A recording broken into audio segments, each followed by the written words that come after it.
Hey everybody, it's Matt Johnson. We are back with another episode of Real Estate Uncensored. This is the place where you get actionable ideas, insight, and inspiration to turn your real estate career into a life of freedom.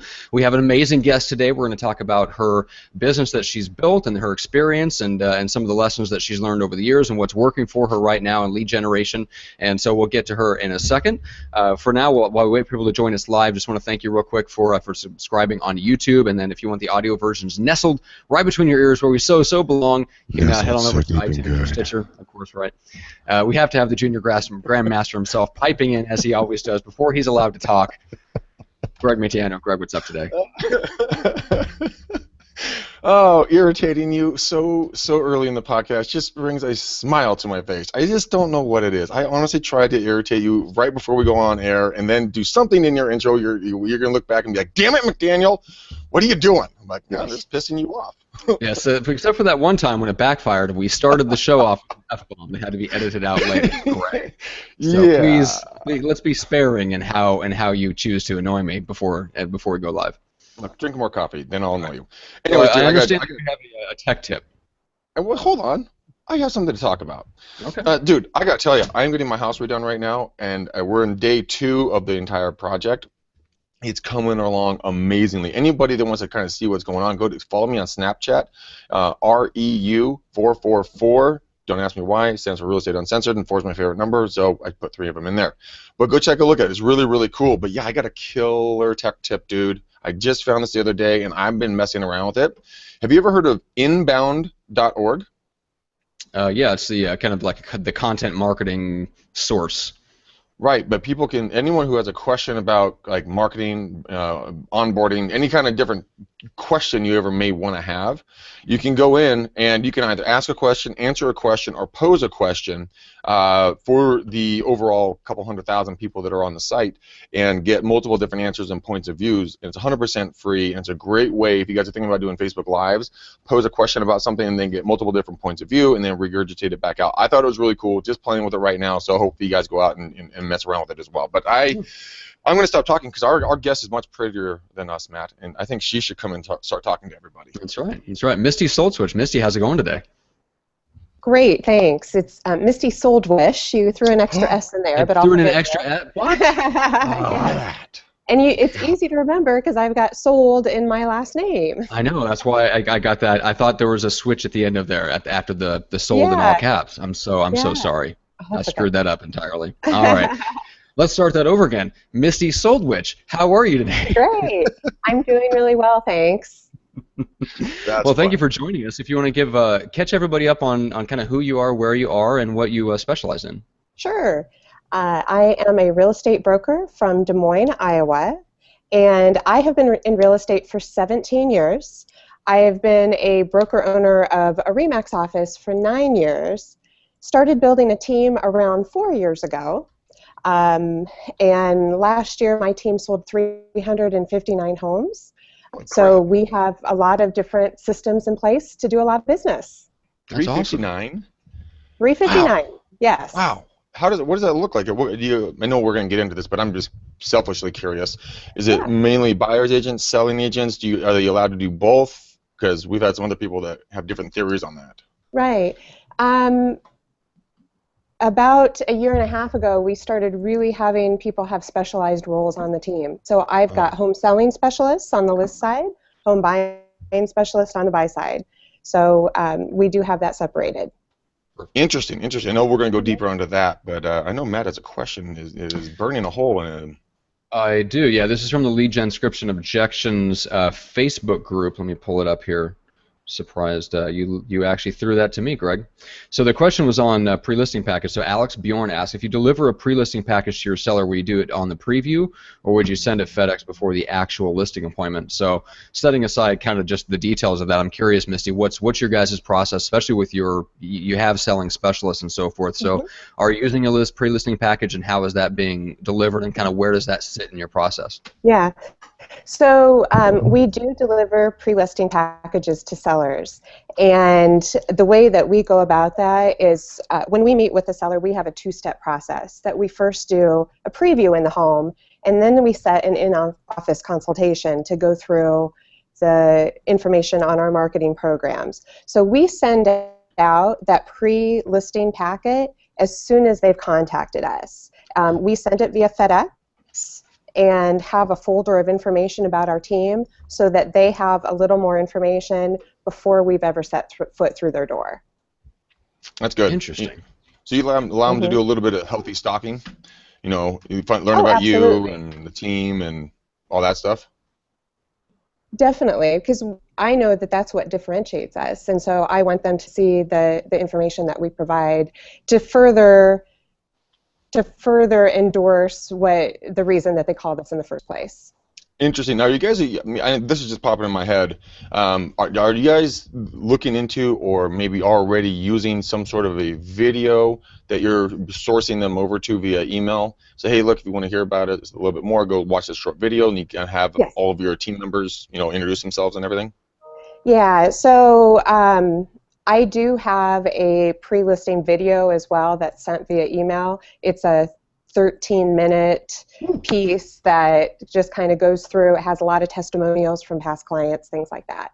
It's That's also awesome. on the main page of my website. That is awesome. And I'm a huge fan of video. Huge fan of video. So I'm doing a lot of that right now. Mine's a little bit more raw cut than yours, but I love the finished level on that stuff. Especially for higher end properties or any seller in particular. They're $100,000 to the $10 million seller, is every one of them is just as important as the other one, right? So they all deserve to know what they're getting when they hire you. Definitely. Yeah. And Misty, I'm curious, what are some of the things that are in the pre-listing package that you feel like kind of sets your marketing apart, so that when they go through the pre-listing package, it actually makes an impact on them, and it's not just the presence of the package, but what's some of the content in there that you feel like really separates you? Well, we have a real estate guide that explains what the story of my team is, the information like our track record on what we've been able to accomplish, the endorsements that I have, the buyer program that we offer to every buyer that works with us, and then it just kind of outlines what to expect as the process when you're selling a home, what's kind of behind the scenes happening. So we have that piece, which is it's like around 14 pages in color for them, and then it also is information on for us to gather when we meet with them. So information about their family, information about important features that they would want to point out on their home. What was it that they liked about their home and their neighborhood that made them choose it? Just having an opportunity for them to write out a little bit of what their story is, so that we have that. Okay. Excellent. Yeah. Greg, do you have your brochure handy? Yes, I do, Matt. I reached over and got it. Yeah. So that's what I thought. Like, yeah. yeah. So this is my little booklet that we have. Like that. Look like that. Very similar. Yes. Yeah. So what I'm curious about is where's the page that shows your team's sales on a map, Greg? Oh. And Misty, I don't know. I'm curious if you guys have anything like this, because this is super, super powerful. It's just, and then if you look really, really close, which we're not going to be able to see, you're going to see numbers in there, and that read like 32, 41, 12, 16, because there are more dots that we couldn't show, because we wanted to show that we actually didn't work in just one area. We worked all over the place. But not only that, is that we show all the, just a few of the properties that we've sold. I also bring an RPR printed out report. This is a property in San Ramon we're going to be listed, excuse me. And so I bring those two to my first one. I'm a very laid back guy. I mean, right now I'm wearing shorts with no shoes on and below the camera. Matt's just like, God, dude, nobody wants to know that, Greg. But I show up and I'm super laid back and just chill and kind of hang out and start acting as if we already had the listing right then and there. Start using words like us, we, team, things like that. And asking, at the end of it, hey, so how would you like to move forward? I put it back into their court. I'm not doing the presumptive close in my package. I'm just asking, basically I'm asking, did I bring enough value that you want to potentially take it to the next steps?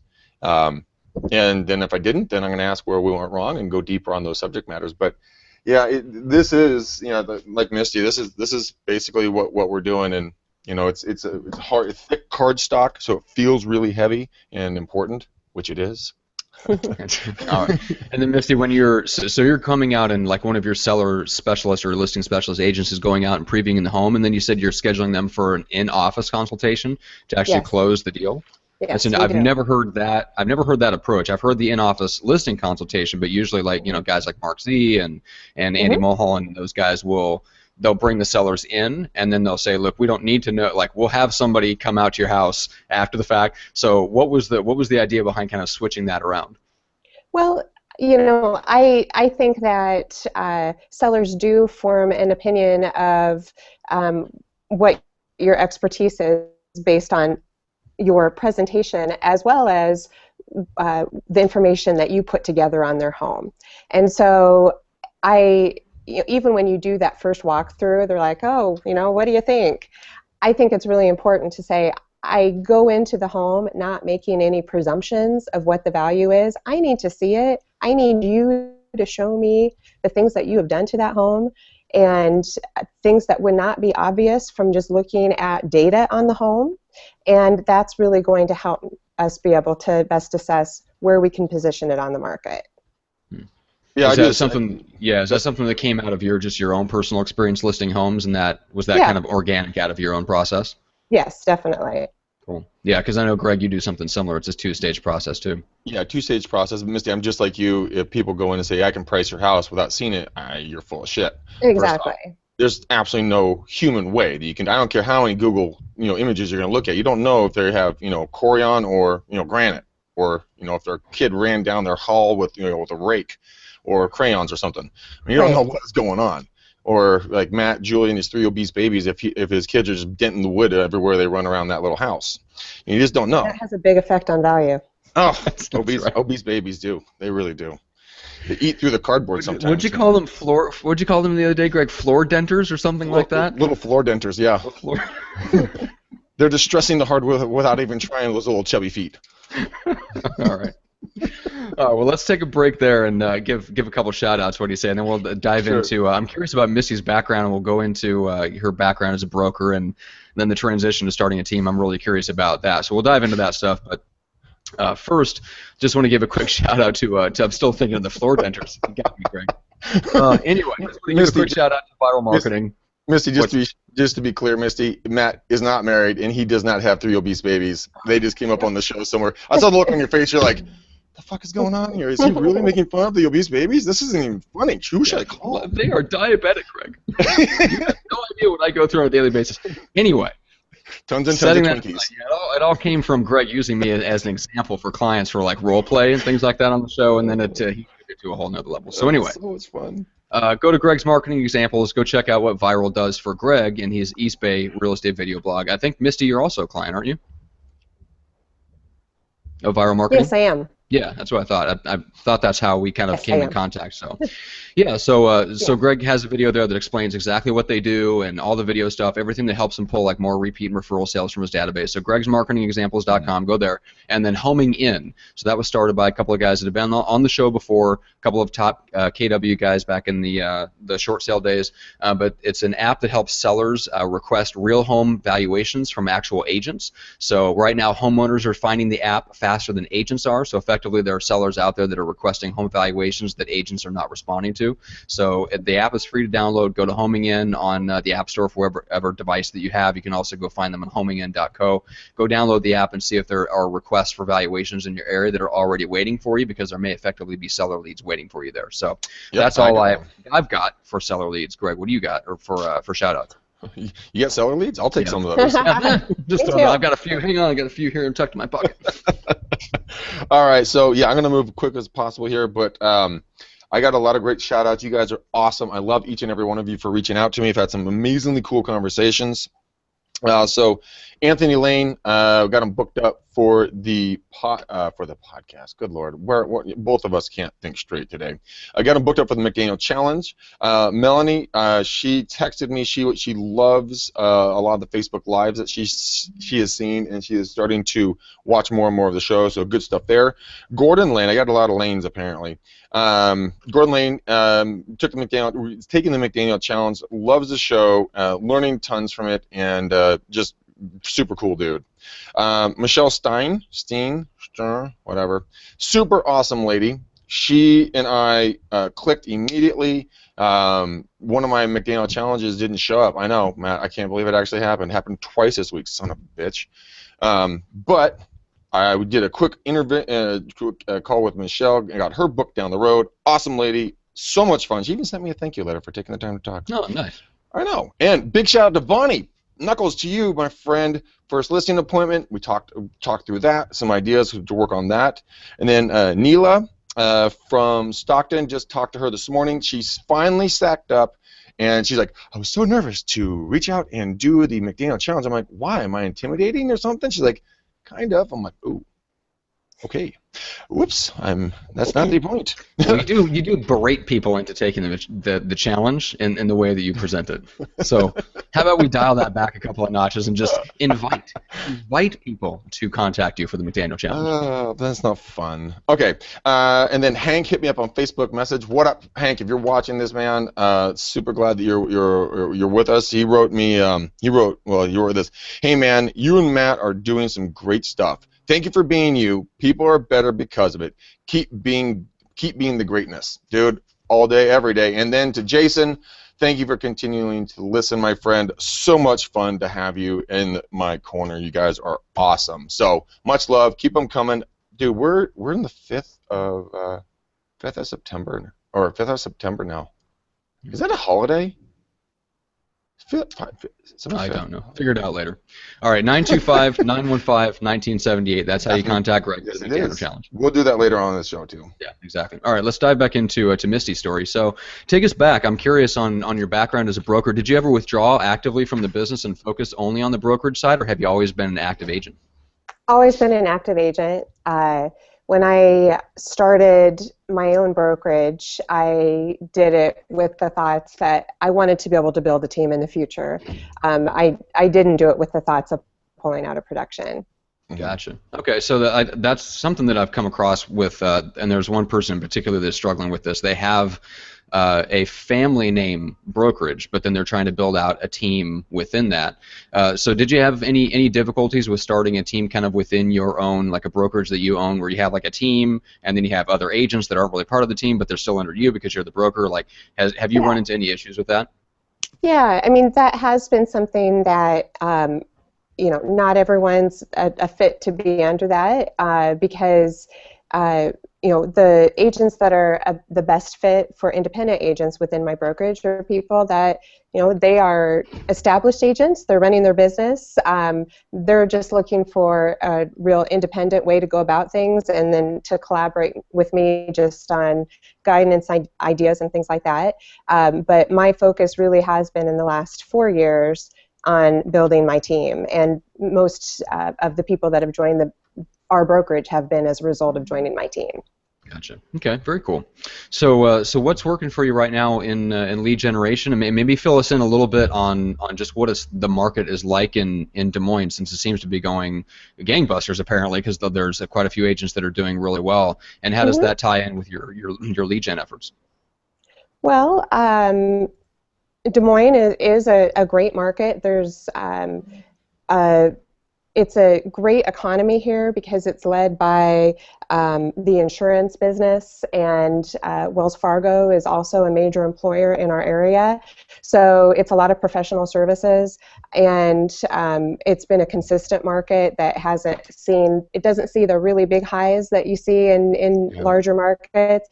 You don't see the really big lows that you saw in other markets. Certainly market fluctuations, but not like I've seen in other parts of the country.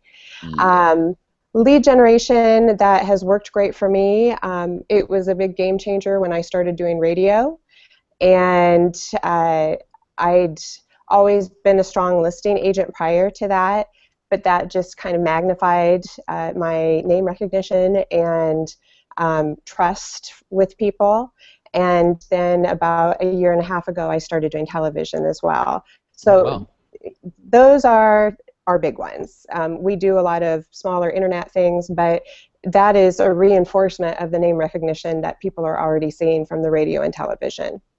Yeah, and we've heard kind of a similar story from Marty Hampton and Charlotte Mabry, both in the same position. But and I'm sure you're the same way. So I'm curious, kind of how you got to this point. From their perspective, they agreed they were strong listing agents before. They had a really good process in place, lots of really great testimonials already. So how were you able to kind of position yourself, and what are some of the things that you learned along the way to becoming that strong listing agent, so you were even positioned to get into something like radio? Well, I mean, I think that to be a great listing agent, you have to be a really good listener.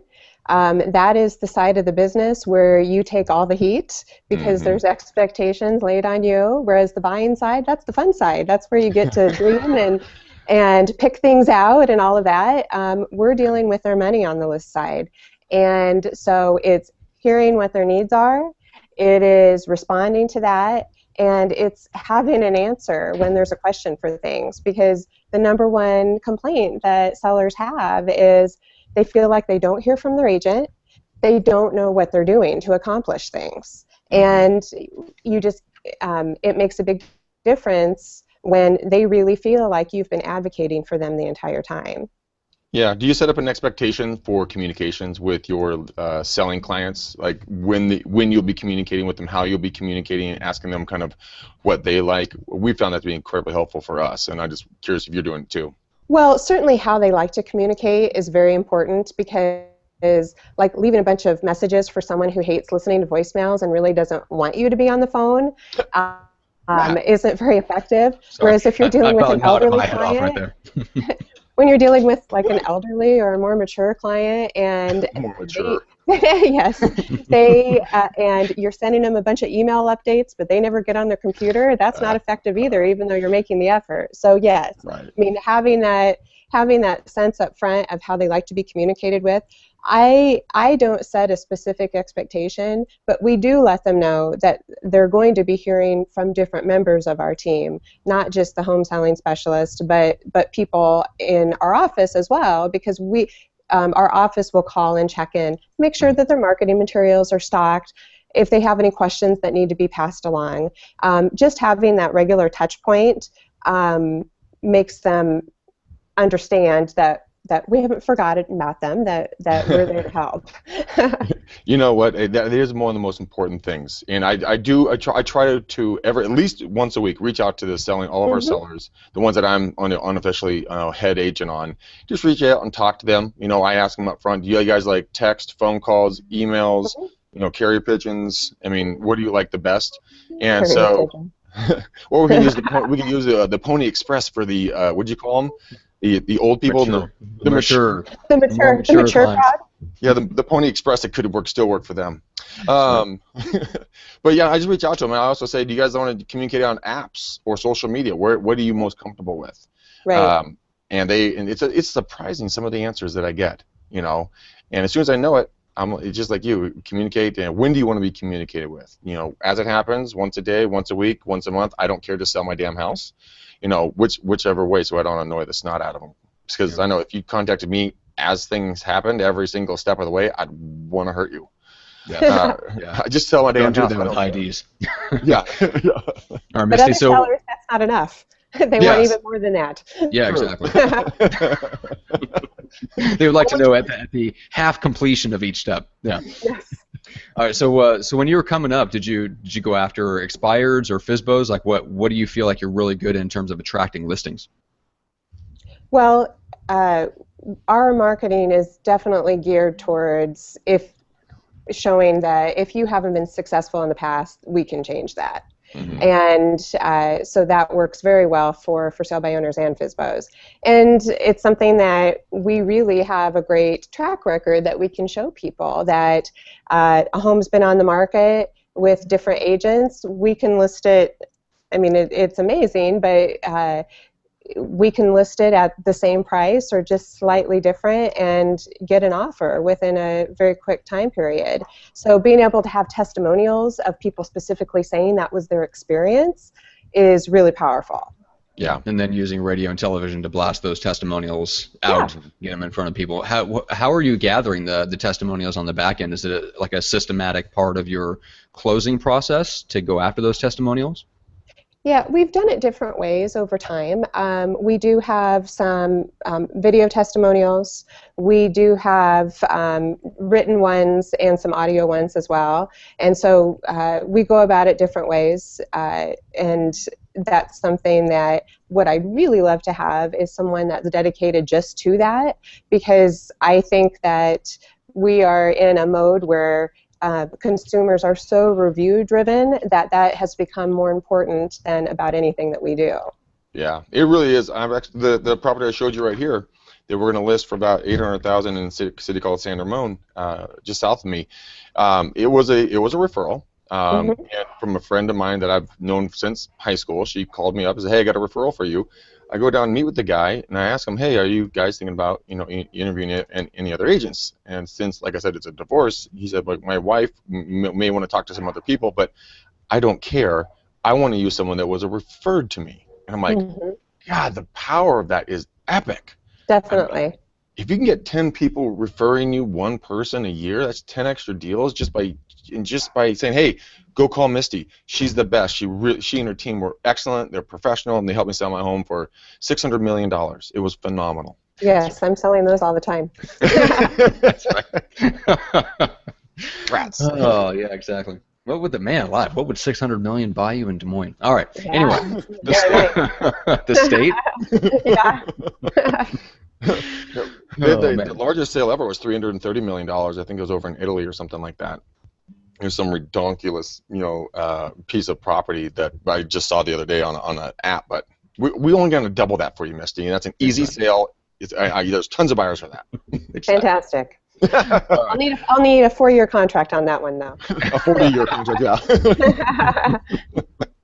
All right. Well, let's go into the team a little bit and tell us kind of how your team is structured, how many people you have, and what are their roles.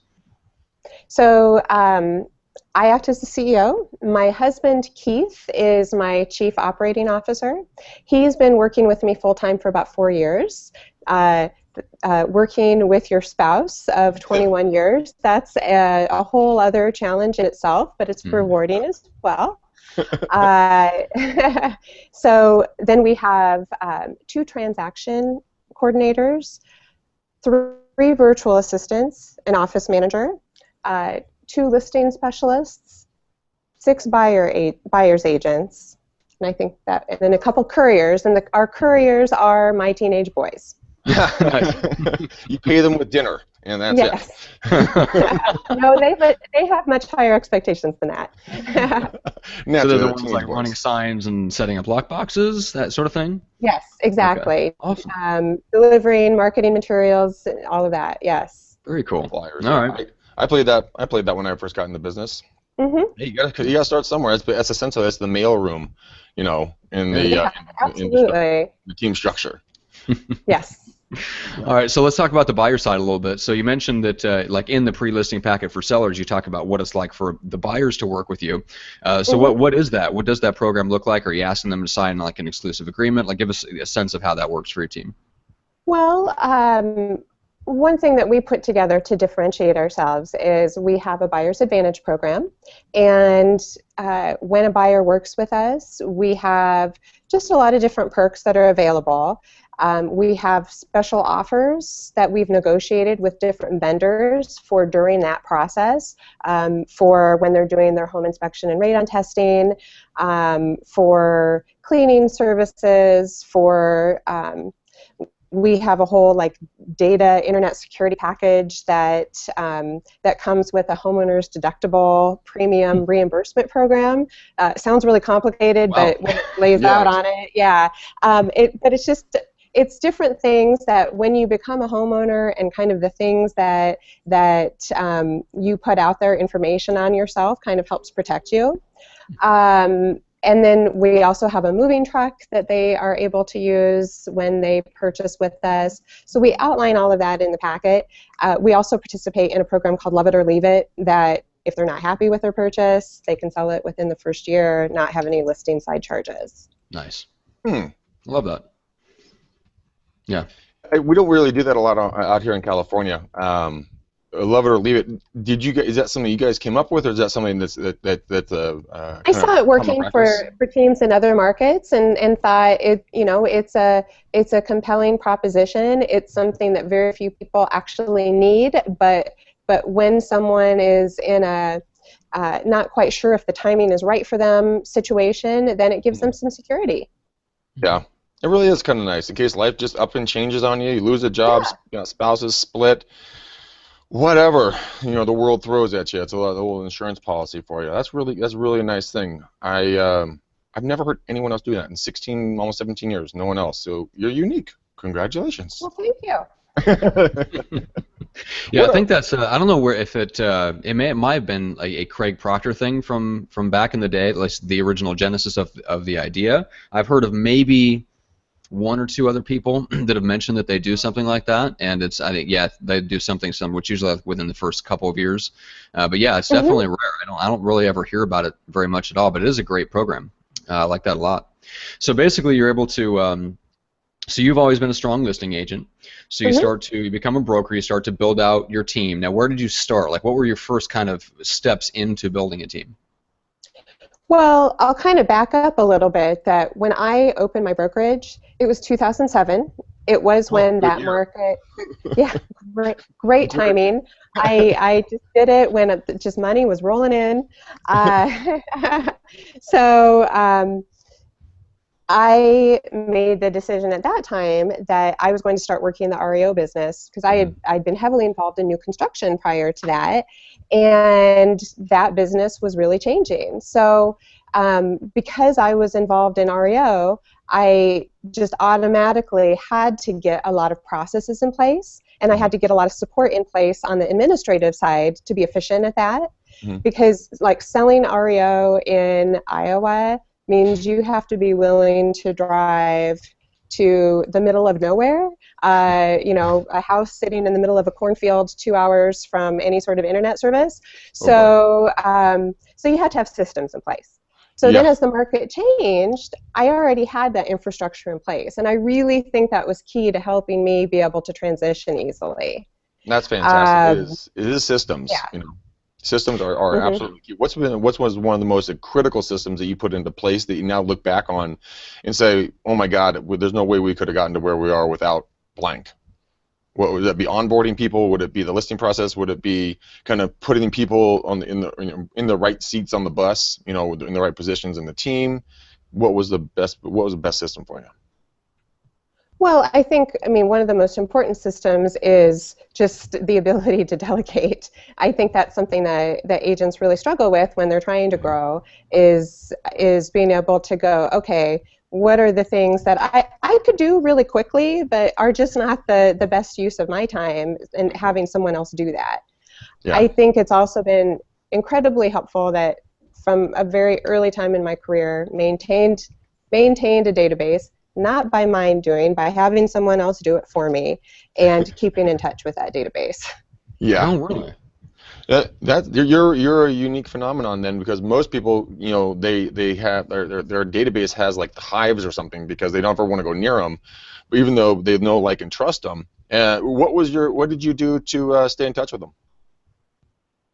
Well, just making phone calls, sending things to them, just keeping in touch on not a perfect basis by any means, because it's that sort of, but it definitely has been something that I've seen the results of things that I put in motion 9 or 10 years ago, which that's a good place to be. Oh yeah, absolutely. With touching base now, are you guys using Facebook at all to stay in touch with people? Have you guys building private lists and just talking to them right there, instead of just No, we haven't done private lists, but we do a lot of interaction with our client base via social media. Just the whole team does, yes. But that's a great idea. So two quick little nuggets of goodness here. Facebook Messenger is going to eventually they're going to transition out of texting. It's going to be all live video, but you can do a 15-second video private message or a 1-minute audio message directly to someone through Facebook, so you can really get that one interaction with someone. Also, oh yeah, the lists.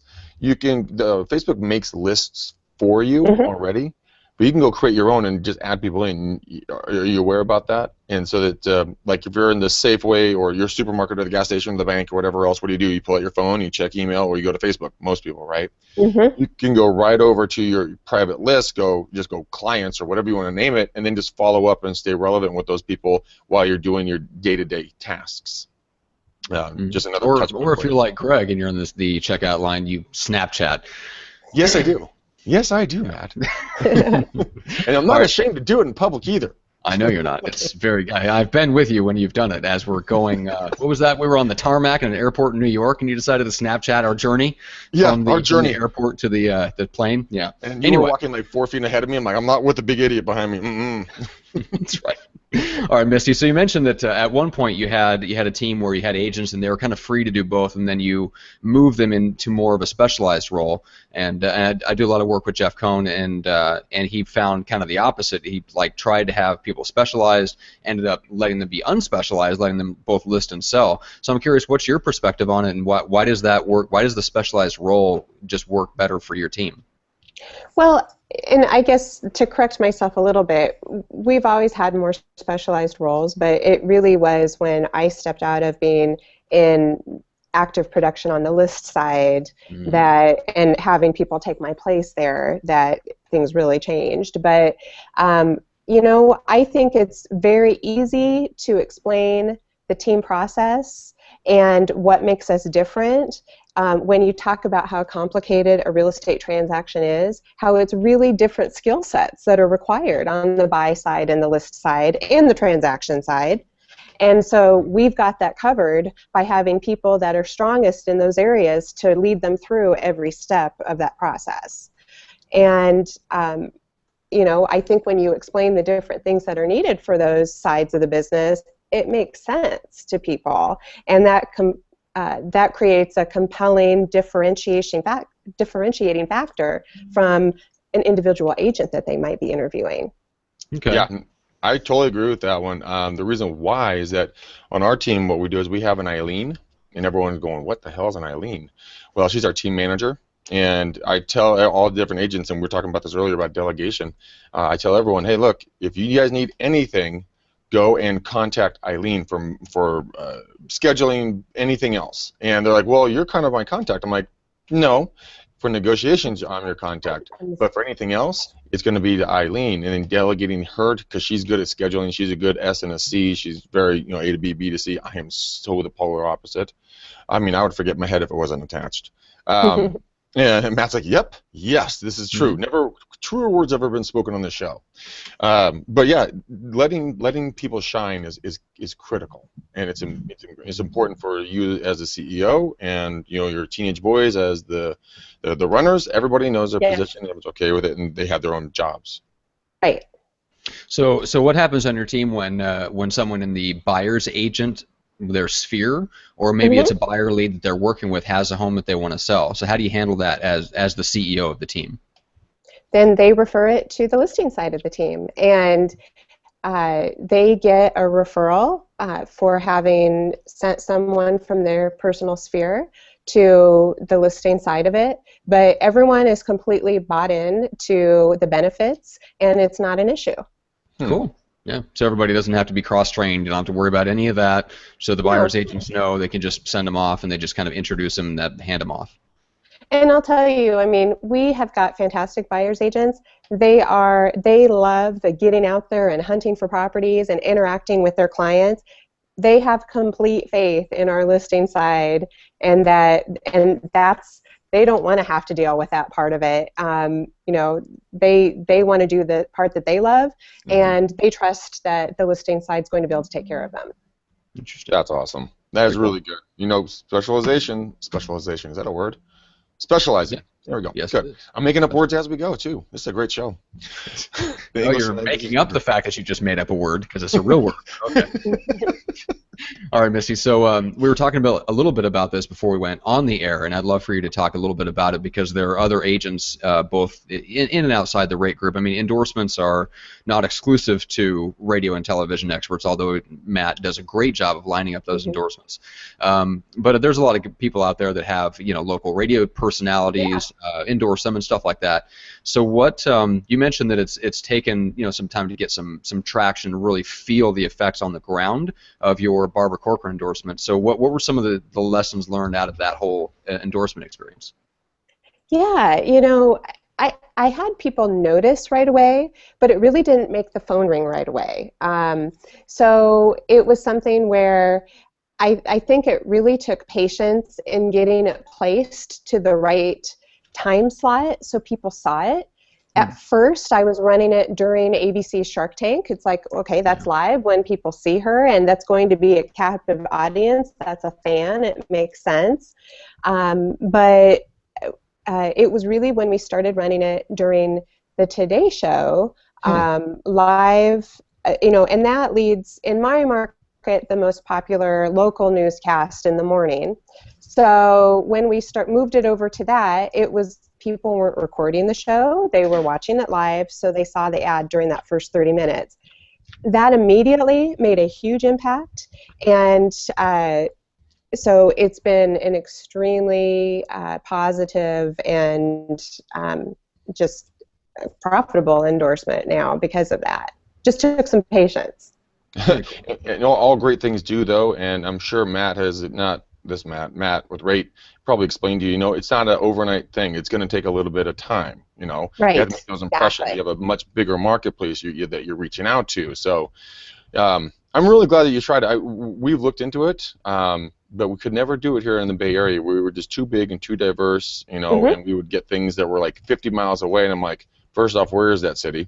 Second off, how in the heck am I going to see homes? But how did you guys shrink? I mean, did you shrink it down a little bit, narrow it down for your exposure wise, or how did you make it work for you?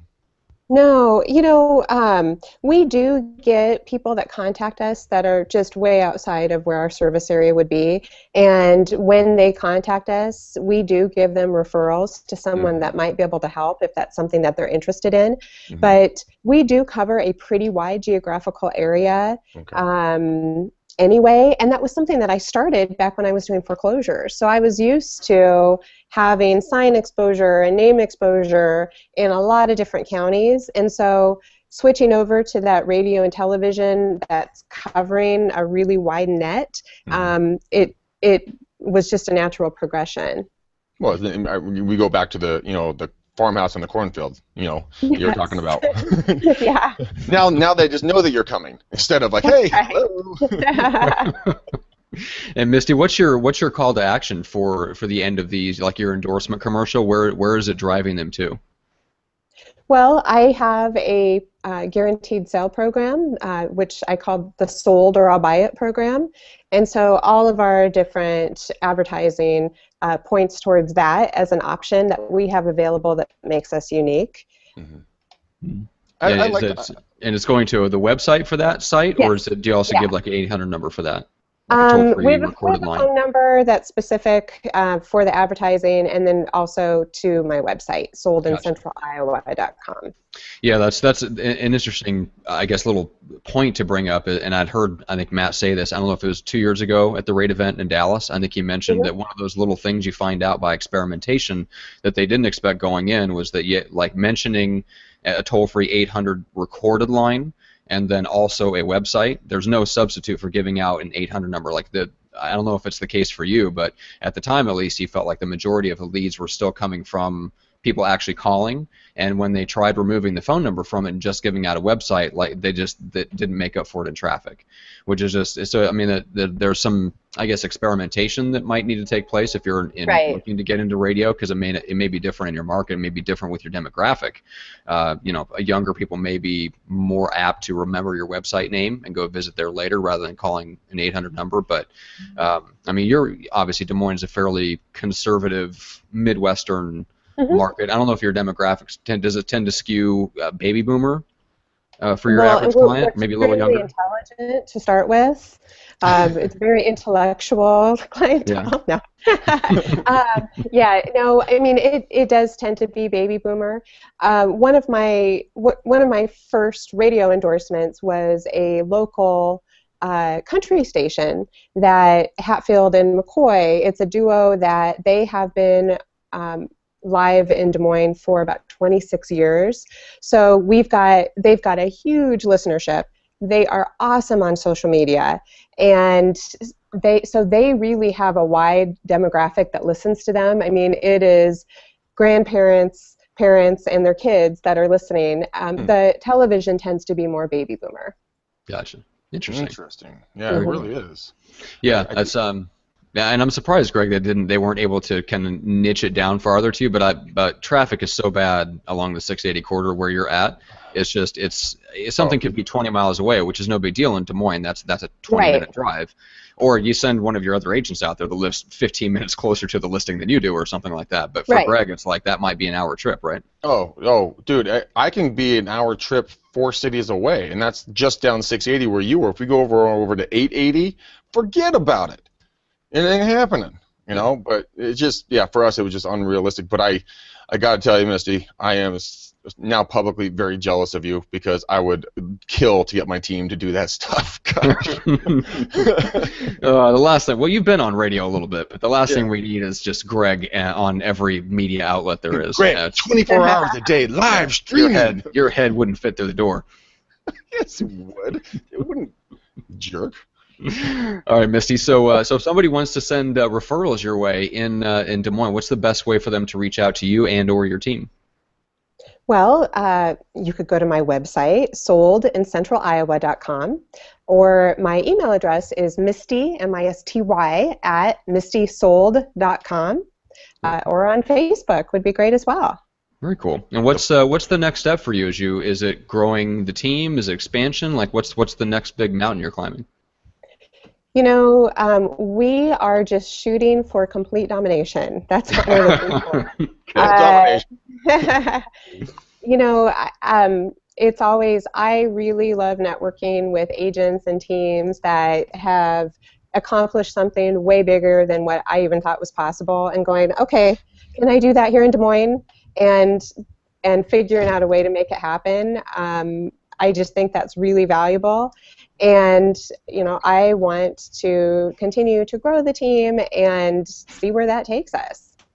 Yeah, that would be awesome. Matt, who do we have on that I want to call them up? We've had him on twice. I interviewed him by myself. He's up north of me, growing his team, wants to do $1 billion. Jeff Latham. Jeff Latham. Now, Misty, you should contact Jeff if you guys should swap some notes. He has the same mindset you do, and he was like, look, if one guy can do it, why can't I? And he ran his numbers backwards. He knows exactly what each agent nets to him based upon the way he builds his stuff. He's like, I'm going to do $1 billion in volume. I'm like, holy shit, dude, seriously? He's like, well, break it down. Here are the numbers. I'm like, you only need 30 agents to do $1 billion in volume? That's crazy. I want 30 agents. But yeah, no, seriously, when we do our post show together, we'll talk a little bit more about maybe connect you guys. Perfect. Yeah, very cool. All right, guys. Well, Greg, you want to refresh people's memory on what the McDaniel Challenge is and how they can reach out to you? Of course I do. Think we'd leave them hanging? Guys, this is my cell phone. It is real. It is on. I want you guys to please call me or text me or Facebook message me, but my phone number is 925-915-1978. Again, 925-915-1978. Guys, I am booked until, not May. Don't get ahead of myself. September 6th. Is my next available booking for the McDaniel Challenge. It's an hour and a half to 2 hours of us just rapping on the phone together, hanging out, getting to know each other, having a cocktail, kicking our feet up, working through anything that's stopping you, blocking you, holding you back from getting to where you want to be in your real estate career. It is free. Hold on, let me capitalize this. F-R-E-E, free, no strings attached. Okay.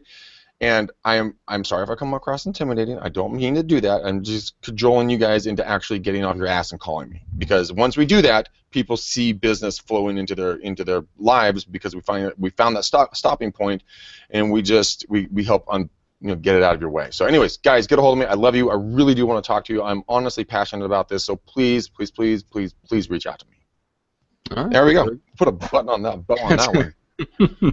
All right.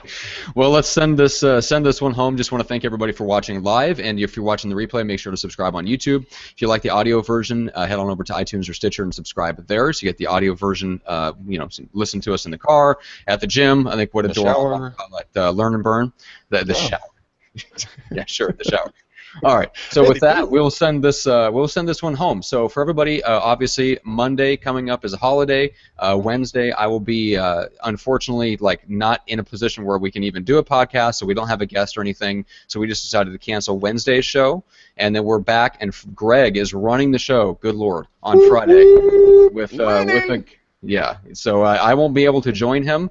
So take a little break. Don't go to catch up on some other back episodes of the podcast. I know we put out a lot of content, so it'll give you a breather to catch up on some older episodes, and then we'll be back next Friday. Yeah, guys, we love you. See you soon.